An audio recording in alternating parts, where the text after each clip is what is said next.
How y'all doing? So, I wanted to come on here and share a dream I had. If you watched the previous video that I just uploaded yesterday, you'll see why I'm sharing a dream about how I had a dream about hidden treasures that God gave me. And in the dream, he told me to dig. And as I began to dig, there was more within the earth per se. But also about hidden treasures within the dream, he talked to me about crypto. Because one of the Greek for crypto, the meaning is hidden. So right after I decided I was gonna release that video, I had another dream. Child, I be dreamings and things now. So right after I released that video, I had another dream. But in this dream, I had a dream about XRP. Yes, child, I had a dream about XRP. I know we're getting a lot of dreams about XRP these days, but child, I had one too. This is not my first dream about crypto and money. Like, I had a dream before, but I didn't release it. It's in my journal. But I had a dream a couple of years ago or so when the market like tanked. I had a dream that crypto was basically had one on sale and it was buy one get one free. So let me just share with you the most recent dream that I had. Let me be clear. Now, I'm sharing this dream with you. Don't be trying to come and say, well, you said God said, because I ain't said God said nothing. I said I had a dream. You understand me? And I know when I dream dreams, I know that dreams represent the spirit realm, and I basically seen the manifestation of my dreams. Now, like I said, don't come for me about this here dream and this what you said and God said. Listen, go talk to the Lord. All right, so here we go. Now, y'all ready? No. Okay.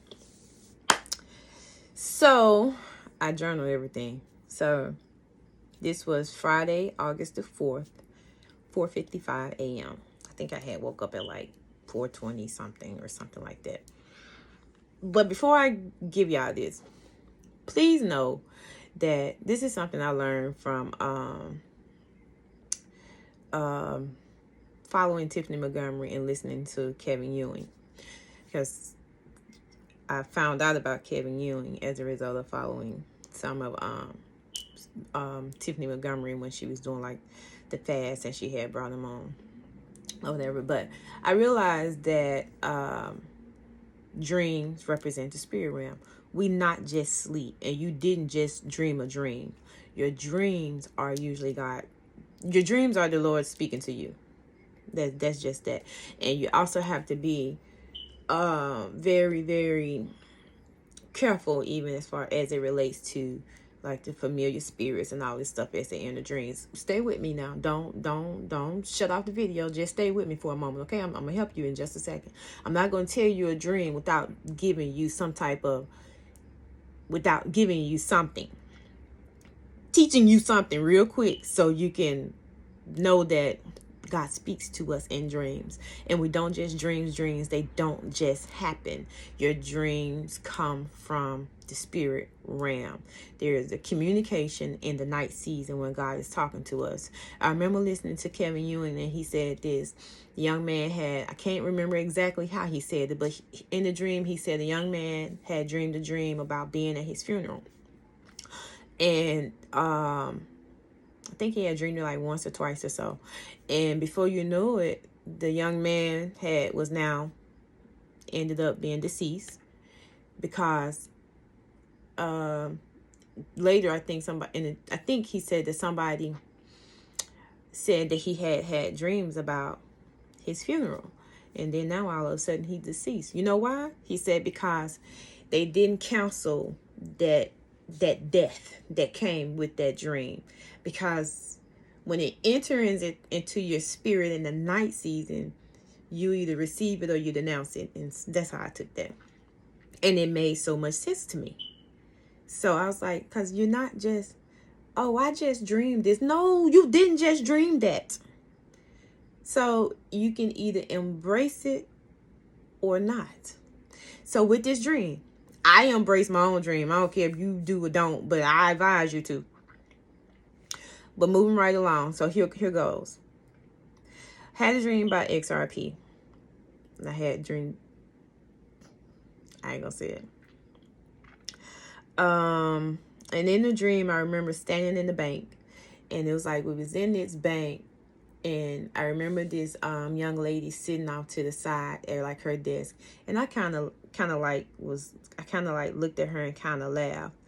But in the dream, I remember someone saying, even if you have sown sparingly, you should also reap bountifully. Meaning, even if you only put like a little money in it, XRP, you're still going to receive a great harvest. And so there was the girl in the dream at the desk, and she began to like go on and try to invest in the XRP. Because it was like we had received some behind the scenes information that there were some things about to take place within the bank that a lot of people didn't know, and this stuff was going to take place by the end of October. Now don't when it comes to these dates and stuff, I'm just telling y'all what happened in the dream. Don't come to me like leave me alone now. But it was like, as a matter of fact, I remember in the dream, it was like around October 27th, something like that. And so the girl was, and I looked at her and I kind of laughed. And I said, and the Lord quickened me. He said, remember that $15? Sow it. You buy some XRP. And I said, oh, okay. I said, oh, okay. So then I began to go and do the same thing. And in the dream, I knew he was saying, position yourself. So I just wanted to just share the dream with y'all. Do with it what you want. I have told you what I have dreamed. As a matter of fact, in the dream, I knew it was going to be somewhere. It was some things that was going to start taking place. Like in the middle of September, the end of October. I'm just telling you what I felt in the dream. That there was going to be like some type of movement. And what is this? Okay, I was getting ready to say something to her, and she was busy moving money to invest in the dream while I looked at her, while I was looking at her laughing, and the Lord said to me, you made $150, invest $15. I felt him saying, position yourself. When I woke up, the song that was in my spirit was by Alvin Slaughter, Holy Spirit Rain Down. And then I believe there's no longer just the sound of an abundance of rain, but the rain has been released. So we're about to see, you're not going to just hear the sound, but you shall see the manifestation of what God has already said. Like, so because we get in this thing, and, sometimes we get stuck in hearing, but God is now telling us, prepare to see. They've been saying, yes, indeed, it won't be long now. Amos 9:13. That's the seeing. We are about to see what God has said, and it's not far off. It is now. It's not going to happen tomorrow. It is now. It's not somewhere off in the future. It is now. You understand me? The time is now. If somebody was to ask you what the time is currently, it is not. Where's my something? I don't have it. Let's just say we say 12:01. It's not 12:01. It is now. And God wants us to get to the point to where we are seeing things in the now. Nothing is far off. And he wants us to stop living in the past. There's nothing for you there. It is time for us to put a DNR on the past. Do not resuscitate. You understand me? Because for so long we have been stuck in the past of what shoulda, coulda, woulda. What happened, what didn't happen. This one left me, that one left me. I had to start over here. I had to start over there. I had to do this. I had to do that. This came to an end. That came to an end. But you're not focusing on your new beginnings. And everything starts anew. Leave the past where it is in the past. So what, you had a divorce? I understand. I had one too. Guess what? You now have the opportunity to start again. You know why? Because you have new things ahead of you. Old things have passed away, and behold, all things are new. So what? The relationship ended. Move forward into something new. So what? You got evicted. Okay, now you're getting an opportunity for something new. So what? They left. Okay, so now God is sending some new people. So what? So what? With every end, there is a new beginning. And as a people, it's time. We get excited about like August. We get excited about the new month. We get excited about the new week. We get excited about the new day. But what about this new moment? At church on last Saturday, Apostle Beta went hard and said, a moment is the time span between 0 to 2.5 seconds. So every 0 to 2.5 seconds is a new moment for you. What are you doing in those moments? Sometimes they say live in the moment. You're constantly living in the moment every 0 to 2.5 seconds. What did you do in that moment? Everything is new. I had this lotion right here next to me. I put it in a new position. Same thing with life. You probably looking at this video and you probably changed your position 2-3 times or did something, looked away, and now it's new. A new second just went by. If we focus on the new, the past would just be that. Like Rafiki said, it's the past. So focus on what is. Live from the future. How about instead of living from the past, we live from the future? Like live from the memory of the future. Live from the place of what God has said. That's faith. So many people waiting to get married. Have you prepared yourself? That's faith. Because now when you're living from the memory of the future and you're living from what God has said, you're now preparing for what God has said. Because, in the old, because we got something we can relate to, we want people to pity us and feel bad for us. No. It's time out for that mess. Because if you want anything from God, you got to live over here. Because first of all, God ain't emotional. He is not emotional. You can cry till Jesus come and he come back down here and pick us up and you still crying and he's still going to leave you right here because it's faith that moves God. Do you trust him? One thing I have learned, especially in this whole thing of obedience with God, baby, let me tell you something. My obedience to God is better, is more important to me than satisfying somebody else's feelings. Let me say that again for the church. My obedience to God is more important than satisfying a man's feelings. Do you understand me?